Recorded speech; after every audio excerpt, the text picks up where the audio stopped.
What's happening, YouTube? This is Mo Talk. This is Shia Yashub. We're going to get into some football. I don't think nobody is as excited about football's return as I am. Um, Great college football, great NFL football. It is just something about this time of the year. Every year, when this time of the year comes, I just begin to start feeling a little better about life. I don't know what it is. I just love the competition of football. I've always been an NFL man from the time that I was a kid, always been heavy in NFL. I know a lot of NFL history. I probably know more about NFL history than any other sport. As far as a lot of these youngsters that are playing the games right now, no cap at all, but I probably have forgotten more than what they know. And with that being said, I've always been a Dallas Cowboy fan, and we're going to get to Dallas Cowboys a little bit later in this particular show. But I've just became a college fan, a college football fan. I'm a new college football fan. And you could call me a bandwagoner if you want to. I'll accept that because I don't have the traditions that most other people have when it comes to college football. I don't know a lot of college football history. I'm not into a lot of the college football teams. I've always looked at it as that there are just way too many teams for me to get involved in it. I've always liked the experience of college football when I watch the game. The games have always been more exciting. The games, the players always played hard because you could tell that they was hungry trying to get to that next level, or you had those understanding that this was the last time that they was going to play this particular sport, and they gave everything that they had. So I've always noticed the difference in play between college and professional football, but I've never been a fan. Just in the last 2 years, I've become a fan. And the reason I've become a fan, I'm sure many of you know, is because of Deion Sanders. I am a Deion Sanders fan. I've been a Deion Sanders fan since the time he was at FSU. I've been a Deion Sanders fan when he was drafted at Atlanta. I was a Deion Sanders fan when he left Atlanta and he went to San Francisco. I was a Deion Sanders fan, of course, when he came to Dallas Cowboys. I was a Deion Sanders fan when he left the Cowboys and went to Baltimore. I have been a Deion Sanders fan throughout his coaching career with Pop Warner all the way up and through the collegiate at Jackson State and now here at Colorado. One thing that has always followed Deion is controversy. Not so much on his end, but from the media's end, because people don't understand that Deion is a self-marketing manager magnet. He knows how to market himself. Look, a lot of the $1 million that a lot of these athletes make today in both football and in basketball, they have a great deal to owe to Deion. Deion marketed himself. Deion made himself prime time. Deion saw a worth in himself, and he made those who saw interest in him pay him what he thought that he was worth. He has brought that same arrogance throughout all of his career. You could call it arrogant. And if it is arrogance, it's not a bad arrogance because Deion has always been able to walk that walk along with that talk. Deion is up there with, if not the greatest defensive player that has ever played the game. You could almost make an argument for that. And now in his coaching career, this also has to do with his legacy going forward. And when he became the coach in Colorado, I heard so much negative about Deion. So much negative. And because I am a fan, I jumped in the gap as if Deion was my homeboy. And I don't know Deion, but I did. I jumped in the gap. And I'm telling people one thing that I know about Deion is that Deion is a winner, and Deion is going to figure out how to win ball games that he is not supposed to win. And he did that in year one. And then the tail end of that season, it became an embarrassment. So now we're in year two. We are now in year two. Deion came out week one with a win. It wasn't a pretty win, but it was a win. So now we in week two against Nebraska. Cornhuskers. Deion, this is your opportunity. Your opportunity to shut all naysayers up. And you came out flat. Here at Mo Talk, we are always going to call an ace and a spade a spade. Just because I'm a fan of you, that don't mean that I'm going to rock with you when you're wrong. I was going to pull up some highlights of the game, and I decided not to, because if you are a college football fan, whether you are a fan of Deion or not, I'm sure you've seen the game. Deion, that was piss poor coaching. Piss poor coaching. You was asked before the game was started, what is it going to take to beat Nebraska? The very first thing that came out of your mouth was, we have to establish the run and we have to stop the run. You started neither one of those. Neither one of those is what you established. I don't believe that we saw you try to go to the ground game until the second quarter of the game. Now, I could be exaggerating a little bit about that, but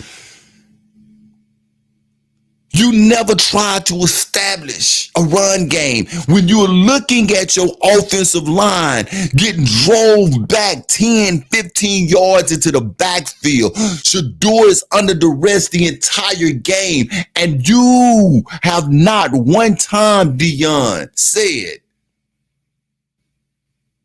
let me at least try to establish a run game to protect Shedeur.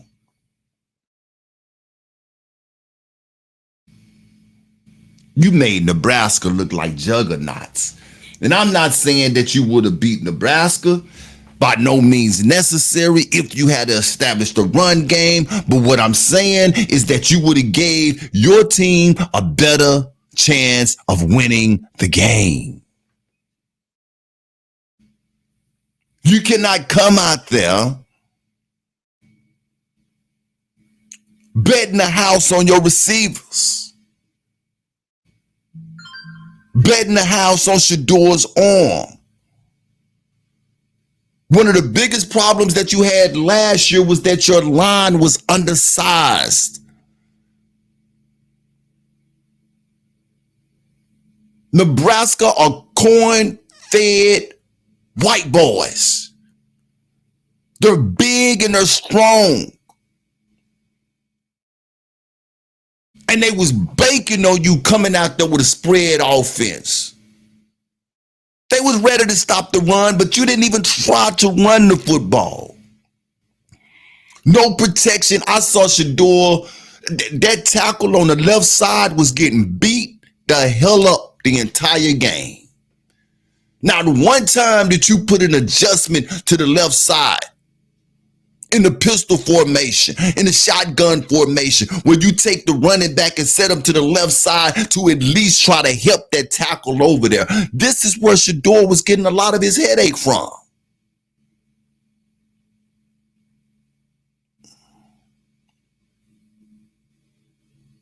I'm a fan of Deion, I am. I'm going to continue to be a fan of Deion. But I'm going to tell the truth, how I see it. And what y'all came out there with Saturday in prime time was garbage. No, it's not reps. I think all of them have a plethora of reps in their resumes, don't they? No, I just mean playing together. It can kind of. Yeah. Yeah, I don't know if it's that because that's the same guys who were out there last week. Yeah, I think they just had our number today. It's simple as that. Sometimes you gotta just take your hat off and say, "Hey, you got me, man. You got it." They did that. They played a great game. They really did. I did see last year before I turned the TV off was we couldn't stop the run. Whoa. That won't happen with me. Let's go. No. A bunch of wild dogs show up in your neighborhood, nobody's coming outside. What? And that's what I'm telling them. We gonna show up like a bunch of wild dogs to the stadium and we gonna hunt. The one thing that I did see last year before I turned the TV off was we couldn't stop the run. Whoa. And that won't happen with me. Let's go. No. A bunch of wild dogs show up in your neighborhood, nobody's coming outside. What? And that's what I'm telling them. We gonna show up like a bunch of wild dogs to the Where was those wild dogs at? It looked like a bunch of tame dogs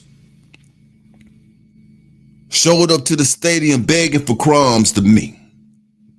There are high expectations for Colorado.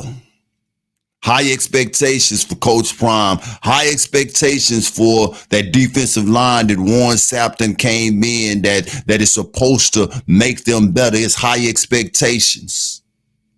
Again, I have become a college football fan in support of Deion Sanders. So I'm guessing that Colorado is my team. And I guess that could be solidified with the emotions that I'm having right now with the way that they lost. I'm putting that loss on the coaching staff against Nebraska. That was terrible. You did not give your team a chance. And if this is the way you're going to play going forward, every team that plays Colorado is going to have Colorado's number. I've never coached this game before. I've never played this game on a high level, but I've seen plenty of it. Tell me where I'm wrong and what it is that I'm saying. Now moving on to the NFL. Moving on to the NFL. As you can see behind me, the Dallas Star. The most beautiful logo in all of NFL. Many may argue with me, but that's okay. The Dallas Cowboys is America's team, whether people like it or not. I have rolled with the Dallas Cowboys my entire life. I am that child that grew up in a household where all the family would come to my mama's house and she would cook and we would eat and we would watch the games. I'm old enough to remember Danny White and his time. I remember seeing Tom Landry on the sideline still coaching this Dallas Cowboy team. I remember the day that Jerry Jones bought the Cowboys, got rid of Tom Landry, kept Tex Schramm, and brought Jimmy Johnson in. I remember this.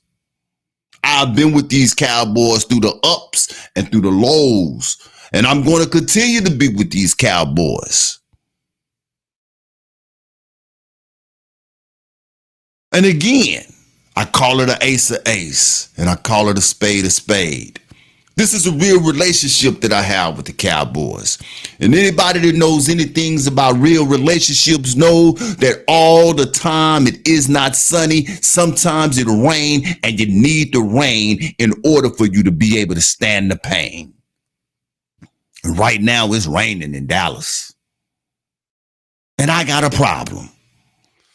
And the problem that I have is what in the hell is wrong with Jerry Jones?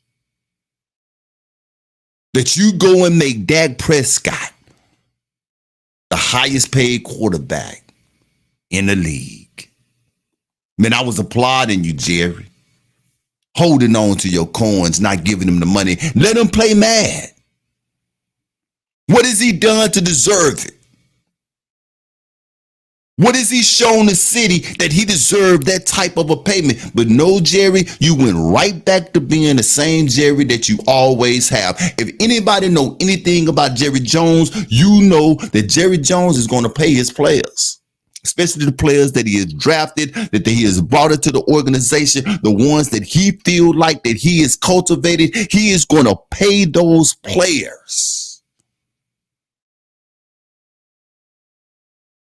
Somebody told me today that he had to because Michael Parsons' deal needed to be done. So we had to pay Dak now so that we could see what the money looked like to make sure Parsons is taken care of. My response to that was Parsons deserved his money. Pay Parsons his money. Then let's see what we got left over and let's pay Dak after that. I don't care about the records that Dak is broke. You know why? He's broken them in the regular season. I don't care about how many touchdown passes that Dak have in his career. You know why? Because the majority of them is not in post-play season.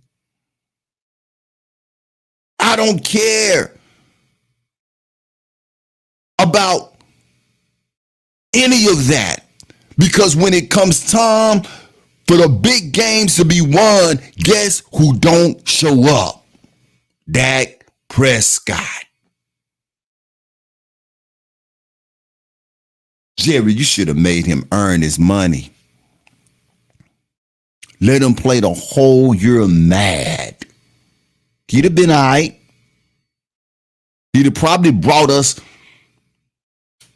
a playoff win. But now you done paid him. He's comfortable. He's comfortable. He's still going to put up big numbers in the regular season because that's what he do.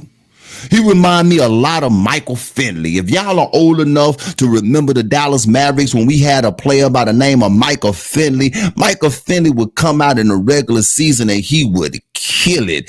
I remember one playoff year against San Antonio in a closeout game. Michael Finley only gave us 2 points.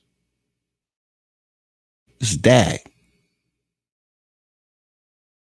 We just solidified the rest of his career as a Dallas Cowboy, and I don't feel good about it. Y'all talk to me. Y'all let me know. Am I reading too much into this thing?